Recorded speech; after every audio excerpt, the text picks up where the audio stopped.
So dear students, আজকে আমরা শ্রেণী এবং সমান্তরাল সময় পড়ব রেজিস্ট্যান্স। ওকে, রোধের শ্রেণী এবং সমান্তরাল সমবায়, series and parallel combination of resistance.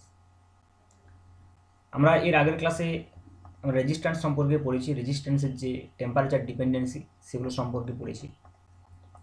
কিন্তু আজকের ক্লাসে আমরা রেজিস্ট্যান্সের শ্রেণী এবং সমান্তরাল সময় পড়ব। Very easy topics. এবং আমি এখানে তিনটা রেজিস্ট্যান্সের সাহায্য নিয়েছি। এদিকটা আমি শ্রেণী সমবায় সার্কিট এঁকেছি, এদিকটা সমান্তরাল সমবায় সার্কিট এঁকেছি। এবং এই সার্কিটটার সঙ্গে তোমরা বেশ ছোটোবেলা থেকেই পরিচিত, ক্লাস 10 থেকেই পরিচিত, 9-10 থেকেই পরিচিত। তো আমাদের এখানে যে ফর্মুলাগুলো, সেই ফর্মুলাগুলো খুবই simple, but it's application is very difficult বলবো না, কখনো কখনো মনে হবে যে কমপ্লিকেটেড সার্কিটের ক্ষেত্রে কিন্তু সিরিজ এবং প্যারালাল কম্বিনেশন যে নির্ণয় করা সেটা কিন্তু কখনো কখনো বেশ টাফ, এবং তার জন্য আমি অনেক নিয়ম বলবো। ওকে, ভেরিয়াস সিমেট্রিক সার্কিটের ক্ষেত্রে বলবো, তাছাড়াও কেসিএল কেভিএল দিয়েও করা যাবে, সেগুলো পরে পরে বলবো। আপাতত আমরা দেখি যে শ্রেণী এবং সমান্তরাল সমবায়ে তিনটে রেজিস্ট্যান্স যদি থাকে তাহলে কিভাবে কি রিলেশন তাদের মধ্যে, তাদের ইকুইভ্যালেন্ট রেজিস্ট্যান্স।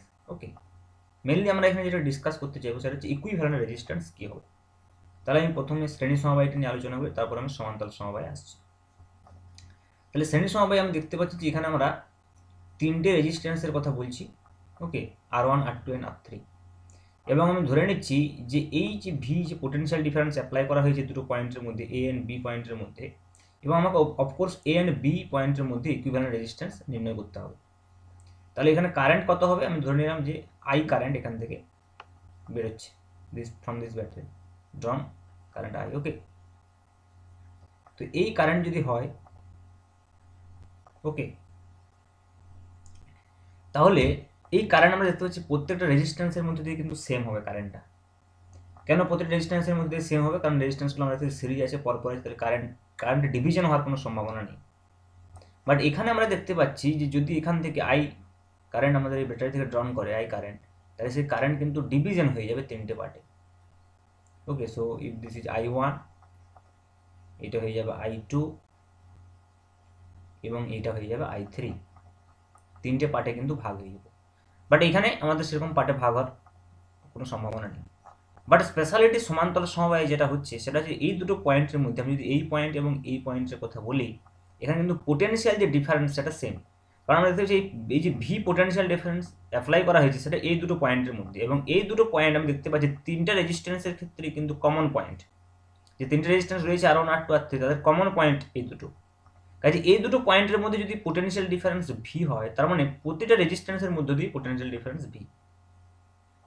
তার মানে সমান্তরাল সমবায়ের ক্ষেত্রে, প্যারালাল কম্বিনেশনের ক্ষেত্রে যেটা মেন পয়েন্ট, যেটা মেন বৈশিষ্ট্য, potential difference across any resistance is constant same. এখানে V is equal to constant is the main condition. আর এখানে মেন কন্ডিশন কি? এখানে মেন কন্ডিশন আমি বলতে পারি I is equal to constant, I is equal to constant. কিন্তু এখানে আবার দেখা যাবে যে রেজিস্ট্যান্সগুলো যেহেতু সিরিজ আছে, তাহলে এই দুটো পয়েন্টের যা পোটেনশিয়াল ডিফারেন্স, নিশ্চয়ই এই দুটো পয়েন্টের তাই পোটেনশিয়াল ডিফারেন্স হবে না, বা এই দুটো পয়েন্টের তাই পোটেনশিয়াল ডিফারেন্স হবে না। তাহলে পোটেনশিয়াল ডিফারেন্সগুলো কিন্তু আলাদা আলাদা হবে। তাহলে আমি ধরে নিলাম এই দুটো পয়েন্টের মধ্যে যে পোটেনশিয়াল ডিফারেন্স সেটা সাপোজ V1, এবং এই দুটো পয়েন্টের মধ্যে যে পোটেনশিয়াল ডিফারেন্স সেটা সাপোজ V2, এবং এই দুটো পয়েন্টের মধ্যে যে পোটেনশিয়াল ডিফারেন্স সেটা V3। So potential difference are different, but current is same. Here potential difference is same but current is different. Okay, so এই দুটো বিষয় কিন্তু আমাকে শ্রেণী সমবায় এবং সমান্তরাল সমবায়ের মেন কিন্তু বৈশিষ্ট্য, এই দুটো বৈশিষ্ট্য যদি আমি মনে রাখতে পারি, তাহলে কিন্তু আমি কমপ্লিকেটেড সার্কিটের ক্ষেত্রেও আমি বুঝে নিতে পারবো যে সেগুলো সিরিজে আছে নাকি প্যারালালে আছে। So this is the key point. Okay, you can say this is the key point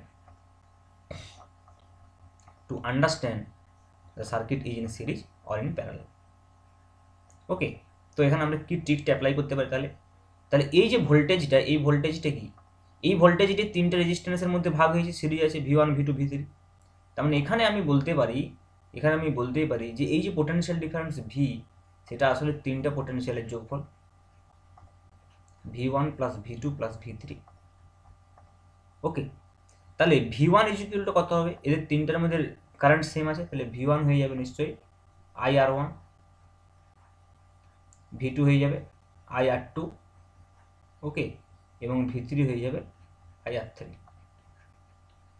So if we take common here I, then I will be R1 plus R2 plus R3. This is V, potential difference V. This is our equation of 1.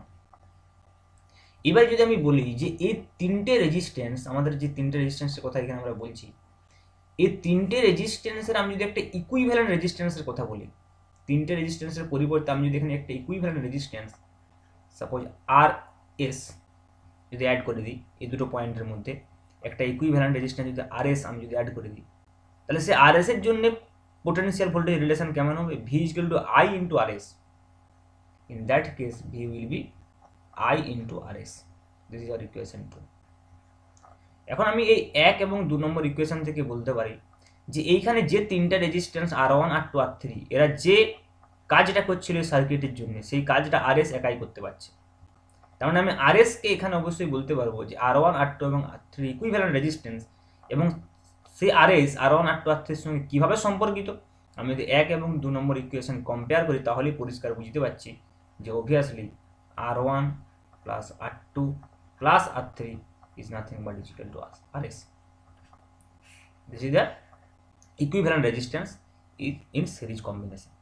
ওকে, এবার আমরা দেখব যে parallel কম্বিনেশনের ক্ষেত্রে সেটা কীরকম, parallel কম্বিনেশনের ক্ষেত্রে এটা কী ধরনের রিলেশন মেনে চলছে। ওকে, সো আমি এটা এখানে লিখে রাখছি সিরিজ কম্বিনেশনের ক্ষেত্রে আপাতত, যে সিরিজ কম্বিনেশনের ক্ষেত্রে আমরা দেখতে পাচ্ছি যে RS আমরা পাচ্ছি, সে RS আসলে কি, সেটা হচ্ছে R1 plus R2 plus R3। ওকে, এবারে আমরা প্যারালাল কম্বিনেশনের ক্ষেত্রে আমরা দেখতে পাচ্ছি কারেন্টের ডিভিশন হয়েছে তিনটে ভাগে। তাহলে সেক্ষেত্রে আমি যদি বলি I is equal to obviously I1 plus I2 plus I3, I2 plus I3, তাহলে I is equal to কত হবে? এখানে পোটেনশিয়াল ডিফারেন্স এদের সেম, তাহলে এই দুটো প্রান্তে যদি পোটেনশিয়াল ডিফারেন্স V হয় তাহলে V বাই R1 হচ্ছে যে I1, তাহলে এখানে হবে V divide by R1 plus V divide by R2 sorry V divide by R3, this will be I। Okay, তাহলে I ইজ ইকুয়াল টু, আমি যদি এখানে V কমন নিই তাহলে এটা হয়ে যাবে 1 by R1 plus 1 by R2 plus 1 by R3। Okay, so if we take this is our equation 1। এবারে আমি যদি দেখি সেম আগের মতোই আমি যদি বলি যে এই তিনটে রেজিস্ট্যান্সের পরিবর্তে আমি এইখানে যদি একটা রেজিস্ট্যান্স ইউজ করি, দ্যাট ইজ RP। ওকে, তাহলে এই RPর জন্য ইকুয়েশনটা কেমন হবে in terms of V and I, তখন হয়ে যাবে কিন্তু I is equal to total সার্কিটটার আমি রেজিস্ট্যান্স যদি RP বলি তাহলে V ডিভাইড বাই RP, এবং আমি বলতে পারি যে এই যে V ডিভাইড বাই RP সেটা equivalent to V into 1 by R1 plus 1 by R2 plus 1 by R3। So 1 by RP is equivalent to 1 by R1 plus 1 by R2 plus 1 by R3। আমি যদি 1 আর 2 এই ইকুয়েশন দুটোকে দেখি তাহলে এখান থেকে আমি বলতে পারবো that is 1 by RP is equal to 1 by R1 plus 1 by R2 plus 1 by R3। So এই রিলেশনটা কিসের জন্য? এই রিলেশনটা হচ্ছে প্যারালাল কম্বিনেশনের জন্য। এই রিলেশনটা কিসের জন্য? সিরিজ কম্বিনেশনের জন্য। ওকে, তো দুটো রেজিস্ট্যান্সের ক্ষেত্রে আমরা এটা একটু মডিফাইড ফর্ম করে নিই, just 1 by R1 plus 1 by R2 দুটো রেজিস্ট্যান্স যখন থাকবে তখন আমরা এটাকে একটু মডিফাইড ফর্মে লিখতে পছন্দ করি।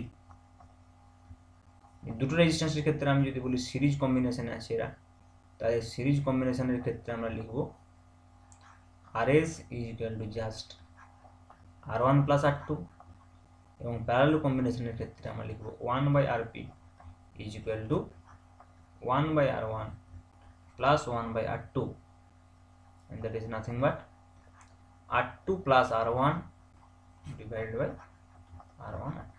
so এটা যদি উল্টিয়ে লিখি তাহলে R parallel is equal two পাবো। এটা আমরা অনেক সময় ডাইরেক্ট ইউজ করবো রেজাল্ট, দুটো রেজিস্ট্যান্সের ক্ষেত্রে সুবিধা হয়ে যাবে, তাই এই রেজাল্টটা আমি বের করে নিই। তোমরা তো জানো অনেকে এই রেজাল্টটা যে RP is equal to R1 R2 divide by R1 plus R2। Okay, তো এইগুলো আমরা কিন্তু নেক্সট ক্লাসে আমরা যেটা করব সেটা হচ্ছে যে various kinds of circuit analysis, equivalent resistance আমরা কীভাবে নির্ণয় করতে পারবো, বিভিন্ন সিমেট্রি মেথডের সাহায্যে, সেগুলো আমরা আলোচনা করবো নেক্সট ক্লাসে। তো সেখানে আমরা কিন্তু এই ফর্মুলাগুলো ইউজ করব। Before going to the next class, আমি এখানে একটা বিশেষ বিষয় আলোচনা করতে চাইব, সেটা হচ্ছে যে আমার কি রিলেশন আছে ইকুইভ্যালেন্ট রেজিস্ট্যান্সের সঙ্গে R1 R2 R3।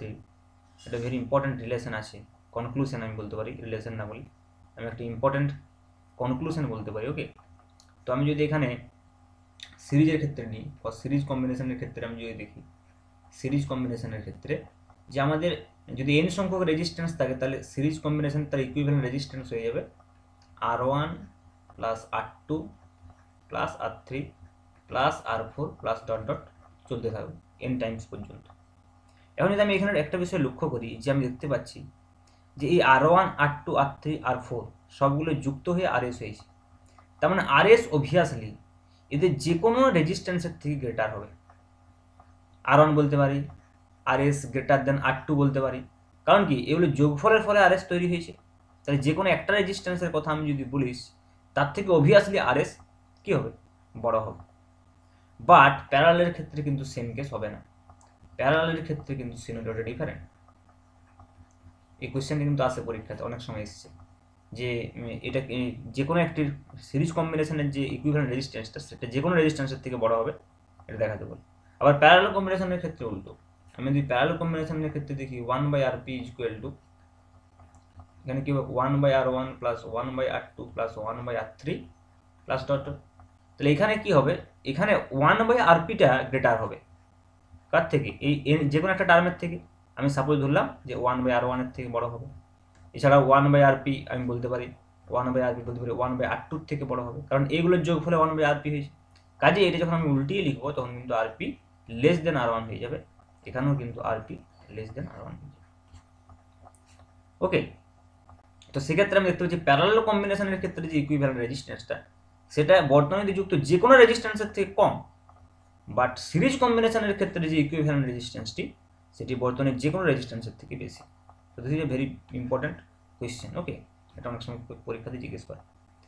এবং আমরা নেক্সট ক্লাসে, before going to the circuit analysis in details various symmetric circuit, আমরা কি করব তার আগে একটা বিশেষ বিষয় পড়ব, যেটা কিন্তু সিরিজ এবং প্যারালাল কম্বিনেশনের উপরে বেস করে পড়তে হবে, সেটা হচ্ছে কারেন্ট ডিভিশন রুল। নেক্সট ক্লাসে আমরা এটা পড়ব, current division rule and voltage division rule. This is very important for problem solving purpose. Okay, voltage division rule. Okay, so thank you.